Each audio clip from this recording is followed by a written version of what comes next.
प्रिय विद्यार्थियों,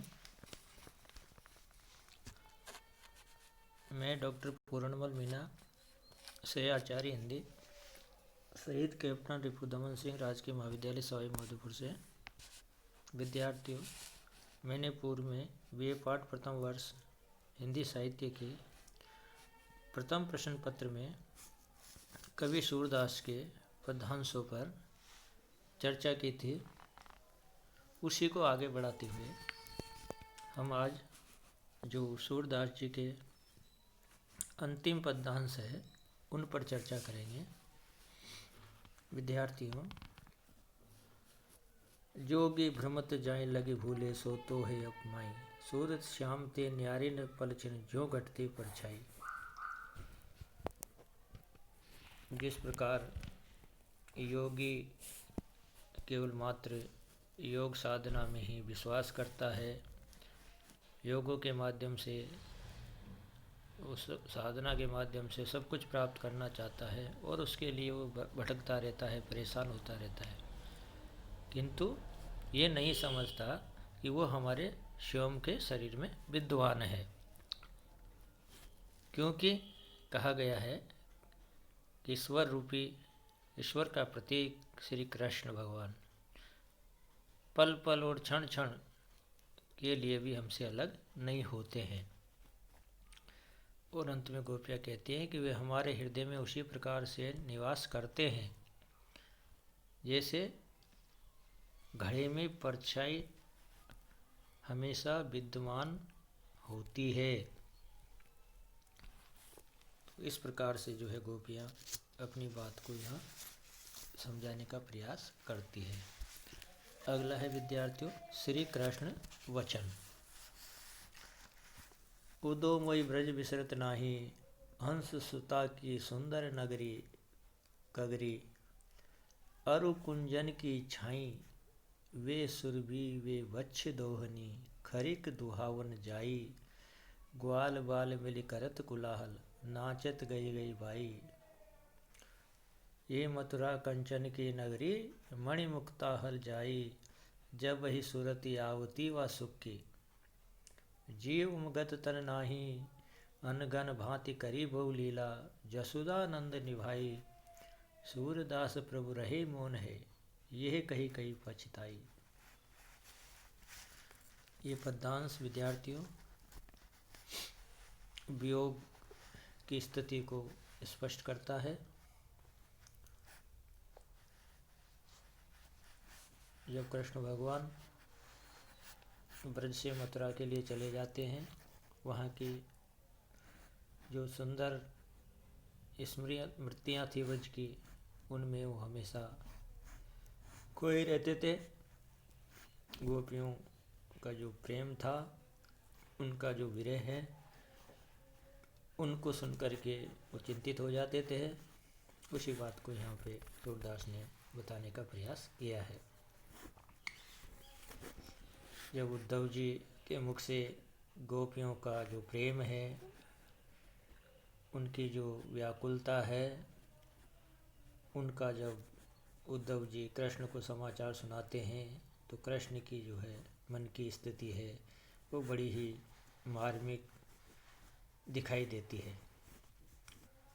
और उद्धव जी से कहते हैं कि मुझे ब्रज की उन गोपियों की स्मृतियाँ कभी नहीं भुलाई जा सकती, क्योंकि वहाँ पर जो सुंदर दृश्य थे, यमुना जी के सुंदर तट, उन कुंजों की मधुर छाया, वृक्षों की मधुर छाया, जिनके नीचे बैठ कर के जो सुख मिलता था, उसे मैं कभी भी नहीं भुला सकता।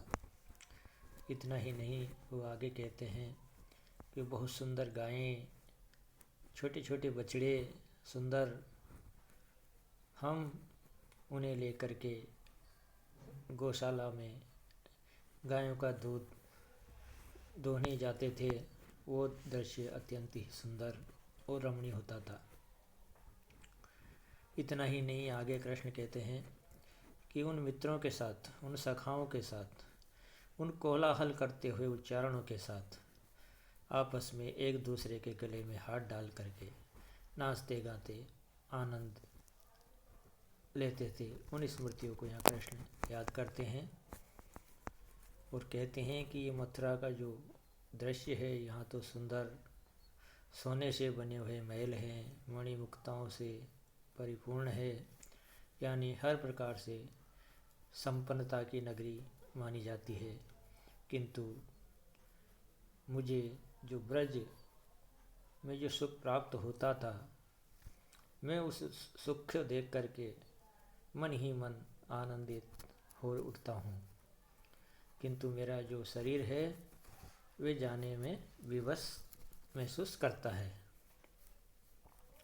क्योंकि आगे कहते हैं कृष्ण जी कि मैंने वहाँ पर ब्रज में रह करके अनेक प्रकार के प्रेम क्रीड़ाएँ की है, और उसका सबसे बड़ा जो सुख यह है कि माता यशोदा और नंद बाबा ने इस प्रेम को बहुत ही बढ़िया तरीके से निभाया है, मेरे ऊपर किसी प्रकार की टोका टोकी नहीं की है। अंत में सूरदास जी कहते हैं, इतना कह करके उस ब्रज के सुख के लिए वो पश्चाताप करते हैं और इतना कह करके कृष्ण मौन धारण कर लेते हैं, चुप हो जाते हैं। तो ब्रज की जो सुंदर अनुभूति है, उन अनुभूतियों के कारण ही ब्रज में जाने का उनका मन हमेशा लगा रहता है, किंतु राजकाज के कार्यों के कारण वो वहाँ नहीं जा सकते हैं। इस प्रकार से अपनी भावनाओं को यहाँ कृष्ण भगवान व्यक्त करते हैं।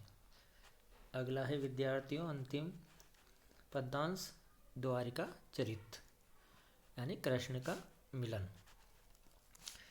राधा माधव भेंट भई, राधा माधव माधव राधा, कीट भंग गति है जुगई, माधव राजा के रंग राचे, राधा माधव रंग रही, माधव राधा प्रीति निरंतर, रचना करिसो कहीं न गई, बिहसी कहो हम तुम नहीं अंतर, यही कही के उन ब्रजपटी, सूरदास प्रभु राधा माधव ब्रज बिहार नित नई नई।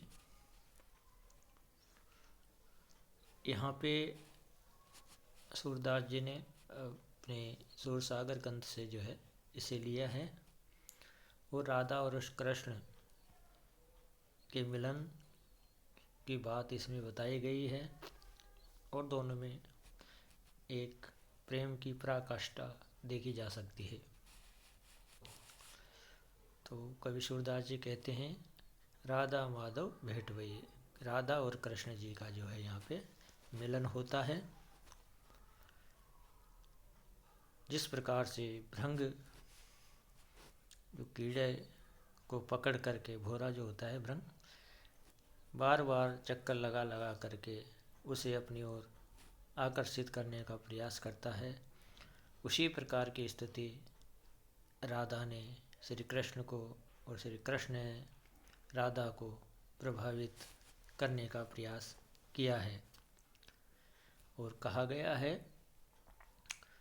कि राधा तो कृष्ण के रंग में रंग चुकी थी, और कृष्ण भी राधा के प्रेम में रंग गए थे, और दोनों के बीच में प्रेम की जो स्थिति है वो बढ़ती हुई दिखाई देती है।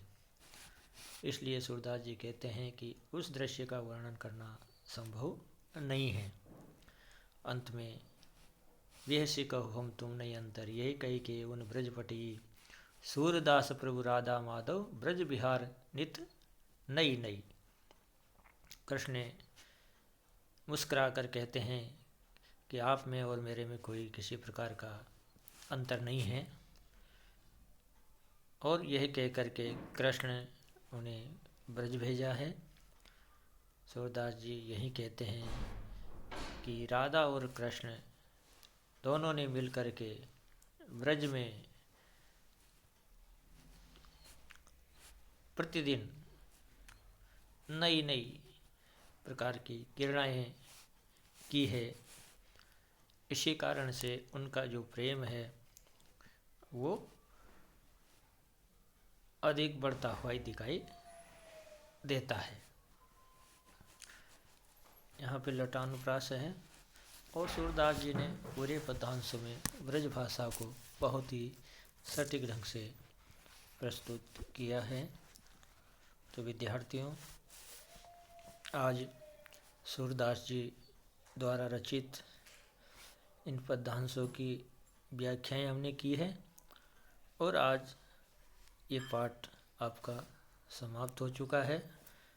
अगले कवि के रूप में जाने माने कवि तुलसीदास के पद्यांशों पर हम आगे चर्चा करेंगे। आज इतना ही। नमस्कार।